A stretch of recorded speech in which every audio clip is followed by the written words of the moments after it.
Good morning. Thank you all for coming today. It's great to see you all. Hope you got enough rest. Hopefully to make up for that, it's a beautiful day. Personally, coming to one of my favorite times of the year, getting ready to start planting our garden and just enjoying the warmth of the sun in the way it's meant to be enjoyed, I guess. So, as you may have noticed, we have some people missing today. Pastor Donia, my dad, Hisako Geshwin, Nobuyuki Chinohe, they're all down in Dallas attending the Regional Famicom Conference. So we're a little bit understaffed, but it's all good. So I'm going to be continuing our series on Some Assembly Required. As you know, we've been talking about relationships, and we're talking about tools that we need or that are helpful for us in making our relationships more successful or more fruitful or more fulfilling in our lives. You know, the reality is that we all are all in relationships, and the quality of those relationships can make a big difference of whether or not we experience joy in our life or the opposite, maybe pain or misery or whatever, right? So as much as possible, we want to be working together as a community to make sure that our relationships are top quality. Not only is there a lot of happiness and joy and fun in our relationships, but we also want God to be in our relationships as well. So I hope that through this series that you've been able to get some insights into how that could possibly happen in your life more, whether you feel like your relationships are already really great, or whether you feel like there's some real challenges there that need some work. So that's what I'm going to be continuing today. Today I'm going to be talking about taking blessings for granted. And I think this is a really important thing tool in terms of relationships, is that we often take people in our lives who are maybe really wonderful people, or we take circumstances in our lives or opportunities in our lives or blessings in our lives for granted. We just kind of expect that they're there, they're always going to be there, and often we don't really take the time and effort to appreciate them and express how grateful we are for them. So what is a blessing to begin with? I Googled it. I didn't expect Google to give me a definition for the word blessing, but it did. And the definition of blessings according to Google is God's favor and protection. Very cool. So blessings can come in all forms, right? That could be a person in my life, or it could be circumstances in my life. It could be a big blessing for us. Sometimes blessings are disguised as challenges, or sometimes as painful experiences. Maybe sometimes we look at our life and, we had the difficult experience, but then later on we realize, actually, that was really a blessing in disguise. That was really helpful for me. If I hadn't had that experience, it wouldn't have made me the person that I am today. Right? I think many of us have had that experience. Maybe we wouldn't wish that upon anyone else, but, for our own life, we can see the value that was there for us. But I realize that sometimes the biggest challenges in life are not experiencing or receiving blessings. Sometimes we just, I want something in my life. But many times it's noticing the blessings that are already there in our lives and experiencing them for what they are. That's sometimes the bigger challenge. That's why sometimes you can have an amazing life. You can have all the money you need. You can have all the wonderful people in your life that you want, but actually still feel unsettled or unfulfilled or unhappy in some way. So I want to try to dissect that a little bit and kind of go into this. When I think about taking things for granted or being grateful for things in life, there's a person that always pops into my head. He's a little bit of an internet celebrity. I remember seeing some of his videos maybe 8 or 9 years ago, back when YouTube was still relatively a young thing. So many of you may recognize this person. Do you know who this person is? Yeah, many of you recognize him because maybe you've seen him on the internet or whatever. His name's Nick Vujicic, and he's from Australia, and he was born with a rare disability or disease that left him basically without arms and legs, as you can see. He just has what he calls a chicken wing on his foot that allows him, that's what he uses to, do cell phone work and use his kind of a motor scooter type thing. He is somebody who, he comes out on stage. He's a motivational speaker. He's an author. He does a number of different things. He's written several books. He's a very faith-driven person. He likes to speak at churches, especially talk about faith and God and these kind of things. And he's the kind of person that you see him walk out on stage, well, not really walk, but you see him come out on stage and you almost feel like, how can a person like that be happy? How can a person be like that not feel like a victim of life's circumstances in some way, form, or fashion? But he's an amazing person, and I'm sure that he's had his challenges in life. I was reading his biography, and talks about how at one point he tried to take his life. But somehow, despite his circumstances, he's found a certain degree of happiness and fulfillment and passion to use his circumstances to make the world better. He uses his life to show other people, like, if I can be grateful, you can be grateful. And he has a beautiful family. Here's his family here today. I can't tell for sure, but I think he has twins. He has a beautiful Japanese wife and 4 lovely children. And I think that he's got a lot of, just guessing, but I think that he has a lot of fullness in his life and gratitude. I think that you pretty much have to live that way when you're born in these kind of circumstances. So, anyway, that's an example of someone who's very grateful despite their circumstances, right? But I want to talk about not being grateful in your circumstances, and we're going to kind of look at both sides of things a little bit. So ironically, now we're going to go to the Bible. This is from the book of Exodus, and if you remember from the book of Exodus, this beginning of Exodus is all about Moses bringing the Israelites out of Egypt, right? And so during that part of the story, Moses takes the Israelites all to the edge of the Red Sea, and he parts the sea, and they go across, and the Egyptians are trying to chase them down, and the waters fall back on the Egyptian soldiers, kill everybody, and the Israelites are free to continue on their path. So after this happens in the story, everyone's rejoicing, everyone's happy, and they even sing a song. They even create a song to celebrate this, event. And then 3 days later, this happens, or right afterwards, right? They are in the desert, and Moses led Israel from the Red Sea, and they went into the desert of Shur.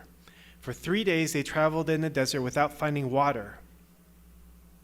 When they came to Marah, they could not drink its water because it was bitter, so the people grumbled against Moses, saying, "What are we to drink?" Then Moses cried out to the Lord, and the Lord showed him a piece of wood. He threw it into the water, and the water became fit to drink. My logical mind is like, what kind of wood did he find that disinfected the water or whatever, that allowed for them to be able to drink? I'm just wondering, because that seems like obviously what happened there. But anyway, alas, we'll never know. But, maybe, I don't know about you, but maybe you've had some experience. I've had some experiences in my life where sometimes people want something of me, but the attitude is kind of like, I don't know, feel taken for granted or obligated to do that thing.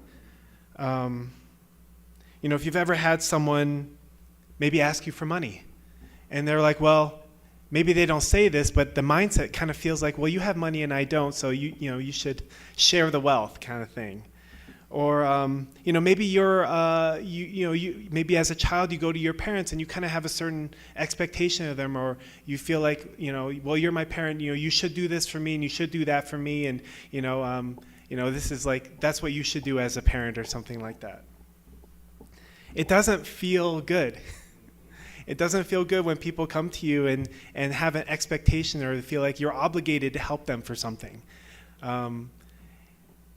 And it kind of, makes me think about this story in Exodus in the Bible, because the story of the Israelites' travel through the wilderness is basically riddled with this kind of experience.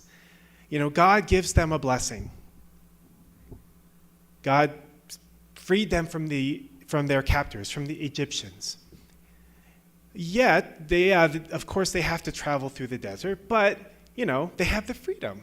And they have been given signs to show that God is on their side. God cares for them. God will lead and protect them, no matter what. But constantly, throughout the whole process and throughout the whole journey, the Israelites complain. They become, every time something happens, there's not enough food, there's not enough water, they wish they had the comforts of home even though they were slaves, so on and so forth. They complain to God and they say, why did you lead us out here just so we can suffer, we can die in the desert, or different things like that? And God always gives them what they need.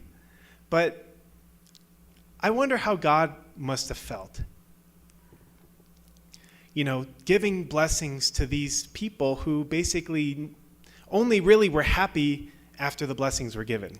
But then afterwards, eventually, inevitably, just went to faithlessness again, and irritation and complaining. God doesn't really care about me. God doesn't really care about us. No matter what signs God has given us, just going back to the same way of thinking over and over and over again. It makes you not want to give blessings anymore. It makes you not want to be giving at all, right? I think that sometimes as parents, maybe we can have this experience too, where maybe our kids are asking and asking and asking. And as a parent, we want to give, we want to give, we want to provide, we want to give love. But sometimes it really helps to feel a little appreciation, It really helps to be given the benefit of the doubt.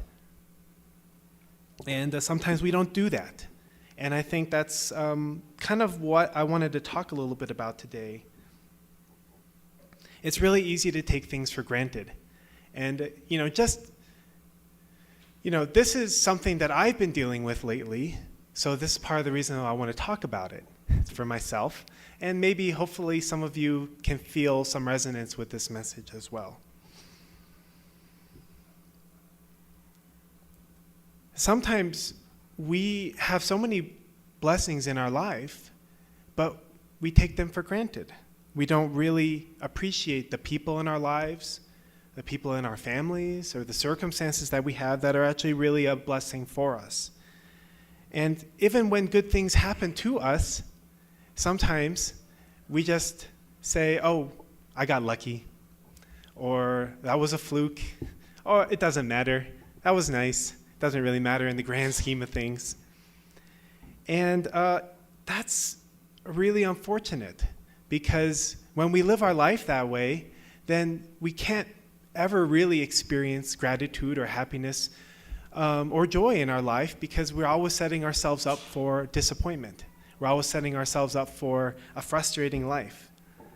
I went to a church conference a couple weeks ago in Las Vegas, and I can't tell you how much I felt blessed by that conference. The conference itself, to be honest, I didn't enjoy too much.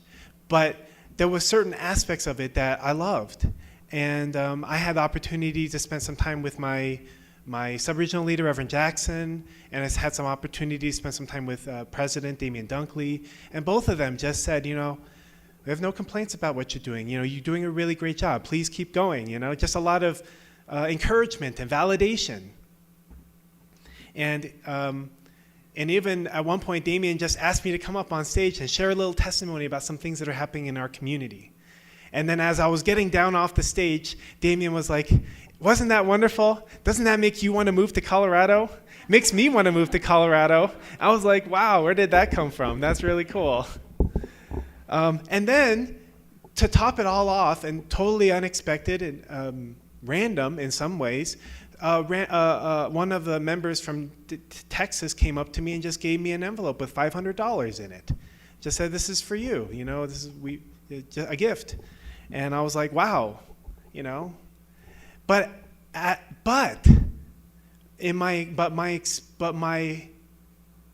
sadly, my heart was closed, and I kept putting these things off as like, "Oh yeah, it's really good, but yeah, doesn't matter." Not a big deal. Got lucky, or thank you, but not really feeling the gratitude for these blessings in my life. And when I got home, I started to also be challenged to be grateful for the blessings in my life in general, my family, my kids, my freedom of many people struggle because they are working a job that they have to be there by a certain time, and you have to leave by a certain time. And while you're there, you're not really in control of your life. You're working for somebody else, and you don't have the freedom to make your own plans and your own schedule. And I have freedom for the most part to be able to make my own plans and schedule. And I'm able to do a work that is fulfilling, that's meaningful. I think a lot of times people feel it's hard to feel value from your job because you're just working for someone, and sometimes it feels like it's hard to feel like it's more than just making money. So for myself, I was very challenged because I felt like, I was taking all these things for granted and not really valuing them and being grateful for them like I should. Yet, I can't help but feel like, as a parent, as God, how do you feel about that? You give so many blessings to your children, or at least you try to. Sometimes they're in the form of hard experiences. Sometimes they're in the form of some kind of challenge that we need to overcome, or whatever. But when your children can't find it in themselves to be grateful for those experiences, it makes it really hard to want to continue to give the blessings. I think God would still do it anyway, because God is God.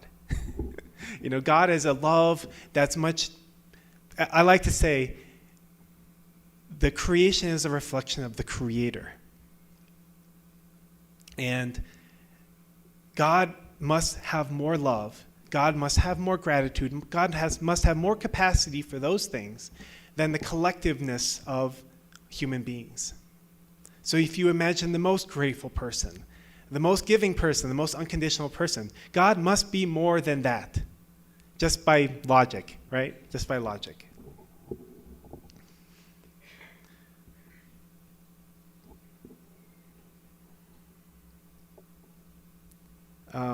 Some other blessings that, I don't know if you saw this, but the Loves, they wrote this really beautiful testimony about an experience that they had while they were here.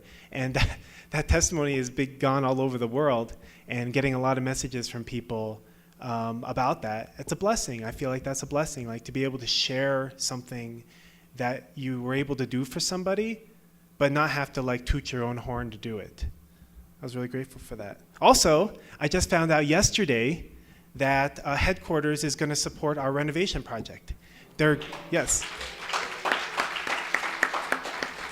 going to be giving us $50,000 to help us with all that work that we're going to be doing. So it's still a lot of work, it's like, so, we have the $50,000 that was, stored from the sale of that property many years ago, and then they're giving us $50,000 on top of that. And it's still going to be hard to do all the work we want to do with that money, but the great thing about it is that we don't have to, we're not going to have to fundraise. We're not going to have to dip into our savings or our tithing to be able to make that happen. And I'm really grateful for their support. It means a lot to me, actually, to know that they are willing to, they are supporting what we want to do. They don't have to. There's no reason they have to do that, but they wanted to. Actually, Dr. Kim was like, because Adonia is down there in Dallas, and they met together, and he was like, we want to help her. It was touching from a distance. Yeah.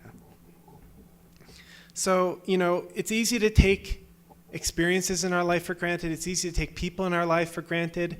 For me as a pastor, I feel like it's easy to take our church for granted, because it's really easy to think about all the things that we still want to do, all the things that we haven't done yet, all the challenges that exist in our families and in our community as a whole, and to feel weighed down by all of that,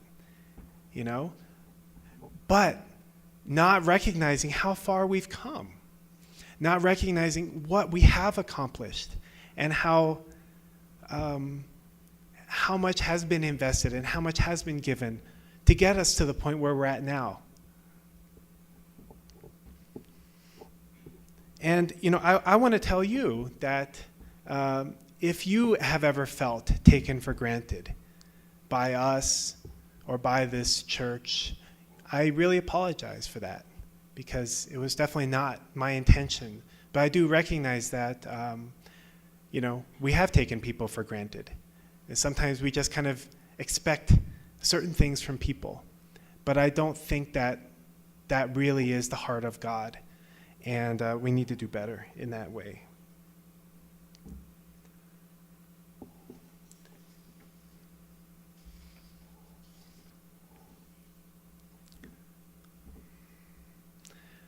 One thing that I came to recognize this week very strongly is that the first 4 years that we were here, we devoted a lot of our energy and attention to removing barriers to growth.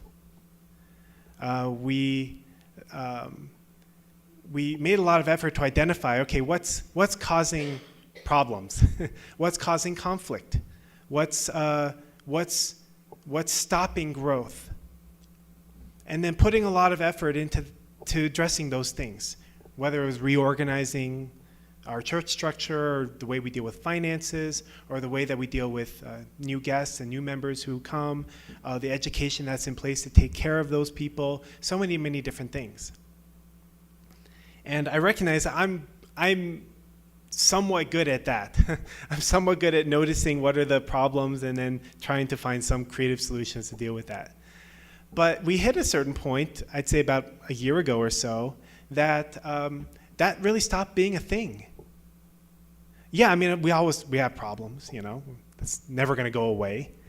But the major, structural, organizational, or cultural issues that were causing so many problems for us over these years, for the most part, have been dealt with. We've grown out of those things, a lot of those things. And the next step is, well, what do you really want to build? What do you really want to create? Because at one point, you don't want to just be solving problems. You want to be creating something. What do we want to create? What's important? What does God want to see happen in our community? What does God want to see grow out of our community? What do we want that to look like? And what's it going to take to get there? That's a very different mindset. It's a very different skill set.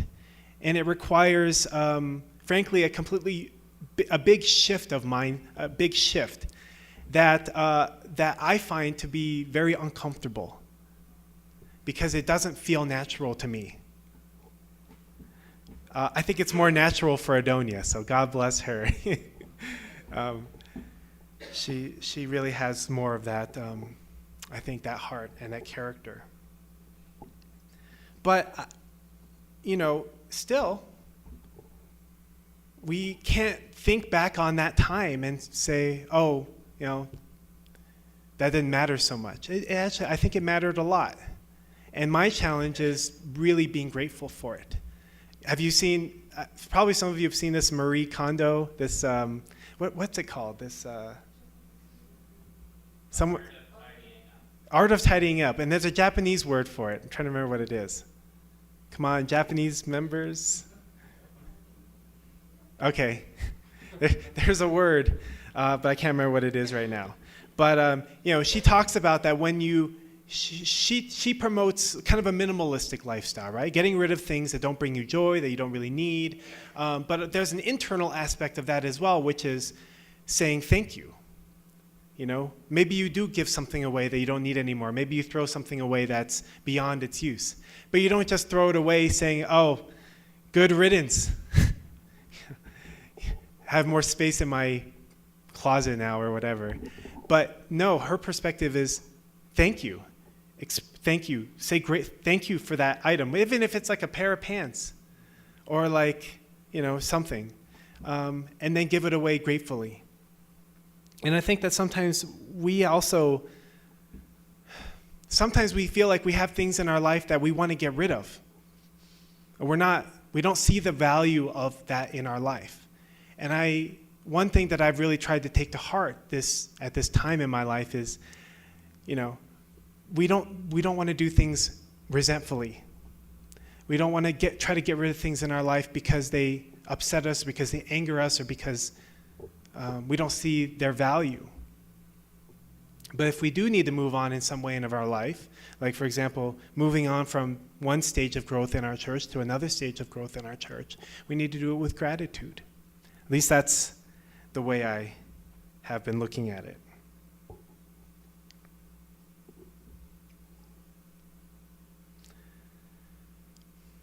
I think if we don't do that, it becomes really hard to move forward. If we can't be grateful for what we have, it's really hard to strive for something new or something different.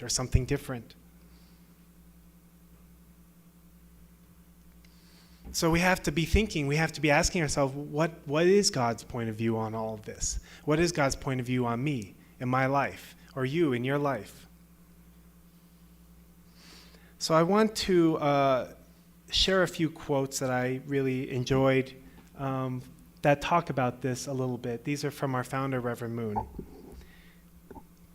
He said, "Before you knew about God, you were the center point of your lives, right? The quickest way to become qualified citizens of the kingdom of heaven is to revolutionize yourselves totally, changing your concept of your purpose of life from selfish happiness to the happiness of God and humanity.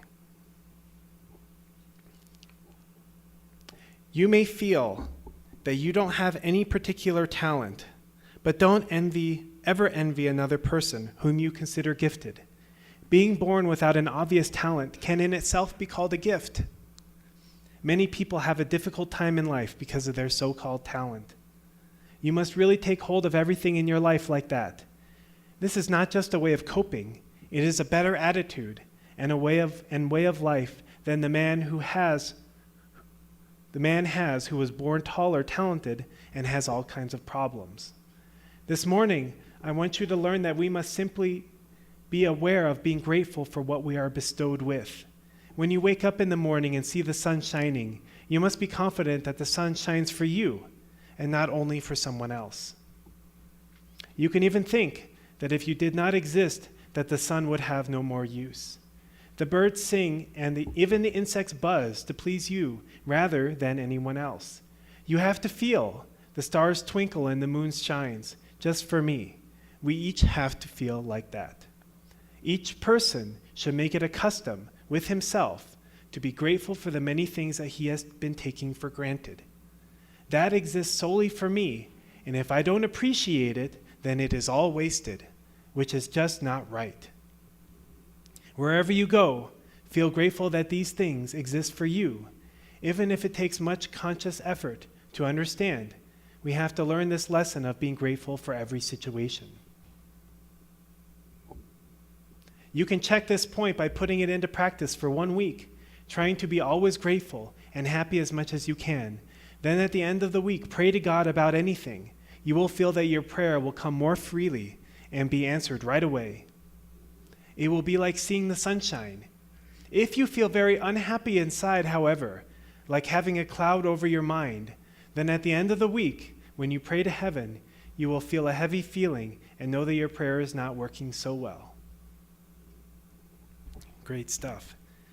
If you ever want to read a really inspiring speech by Reverend Moon, he wrote a speech called Let Us Be Grateful. and one of my favorite speeches, and a lot of these quotes are excerpt from there. So we have to get outside of thinking of just for myself. I think a lot of times, whether we like to admit it or not, we think our life revolves around me. But the reality is that actually our life doesn't revolve around us. Everything in life begins with God. Everything ends with God. God is the center of everything, whether we give that credit or believe in it or not. So we have to change our way of thinking. Hold up, Francois. So, yeah.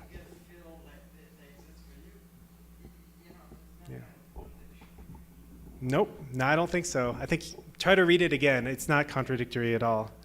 He said it doesn't exist solely for you, or solely for others, but you have to feel like it exists for you.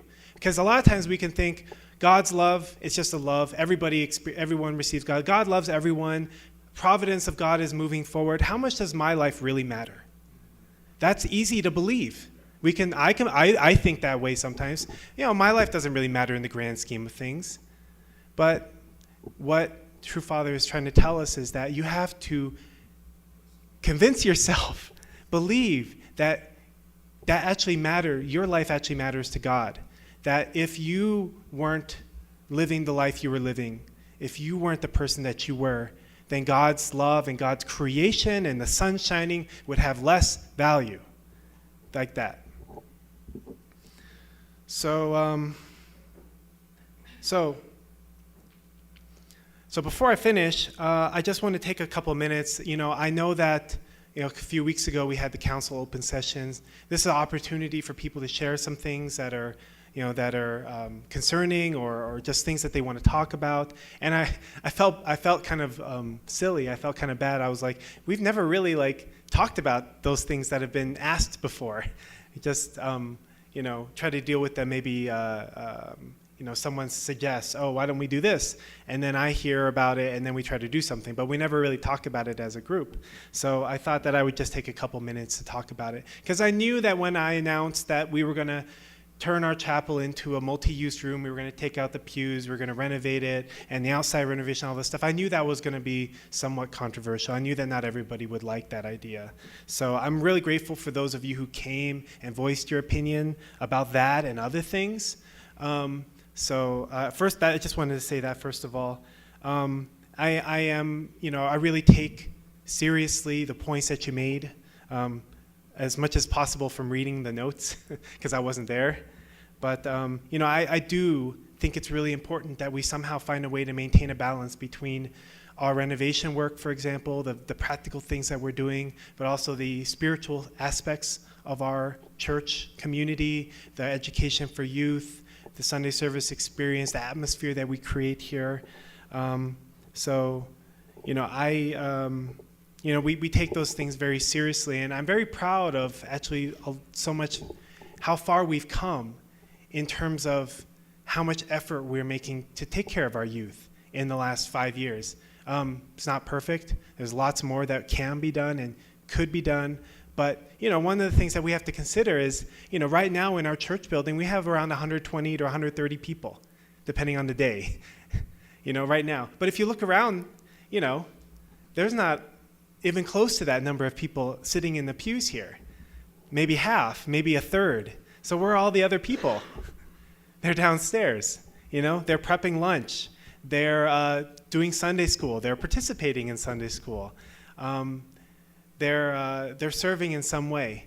And there's a lot of effort that goes into making those things happen every week. We have 4 different classes, and all the people who are generally running these classes are all parents with small children. It's not an easy thing to do on a regular basis. But anyway, I guess, I can take that for granted. Sometimes it's not easy to appreciate the things that we don't see with our own eyes. But, we have to remind ourselves there's a lot of things going on behind the scenes that maybe we don't necessarily see.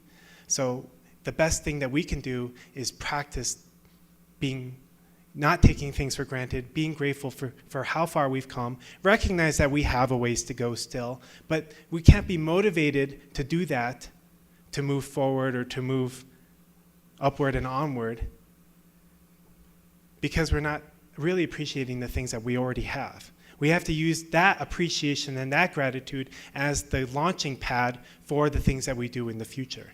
Otherwise, they will never really bear fruit.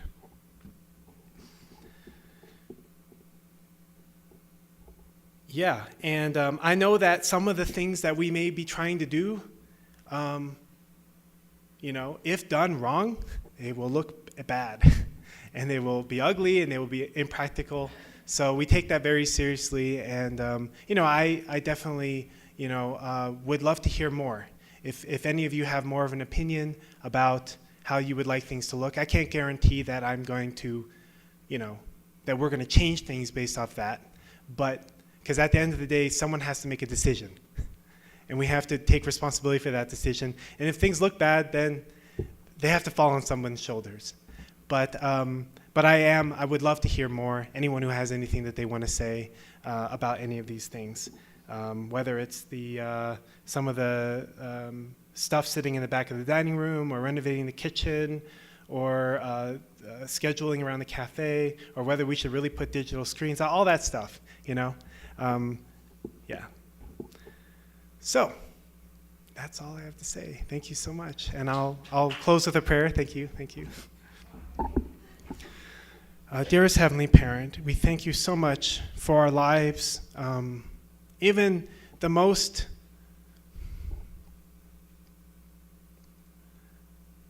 poorest member, even the most person with the most challenging situations, we have something to be grateful for. Heavenly Parent, we hope that we can become the children who can thank you, that can express gratitude even in the situations where we feel like we have nothing to be grateful for. We know that you are a God that wants to give blessings upon our lives, and like any parent, you want to take care of your children. I really hope that we can, first and foremost, that we can look at the things in our life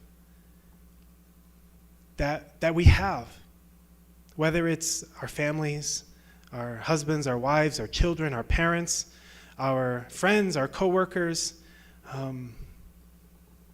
and find something to be grateful for. Something that we can really thank you that we have in our life. I pray that we can look at the circumstances and situations in our life, in our families, in our community, in our church, and focus on the things that we are grateful for.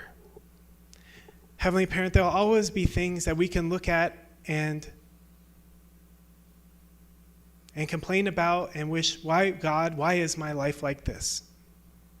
Why do I have to deal with this? Why do I have to deal with that? We all have things like that in our life, that if we allow ourselves to, we could be consumed by that. But Heavenly Parent, please give us the strength.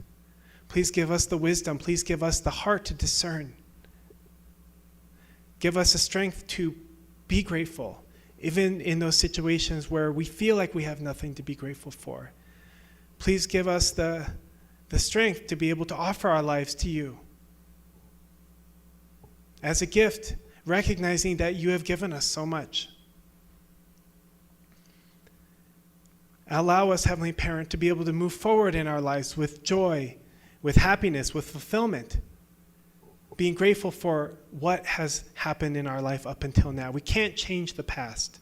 We can't change the things that have happened until now. But we can find gratitude for those things. And we can use that to make a better life going forward. We thank you. We hope, Heavenly Parent, that you can dwell in this community. Please guide us. Please direct us. Please help us to live a life and create a community that inspires you and gives you joy. I thank you, and I offer this prayer in my name, Michael and Adonia Hendrick, a blessed Central family. Amen and adieu. Thank you.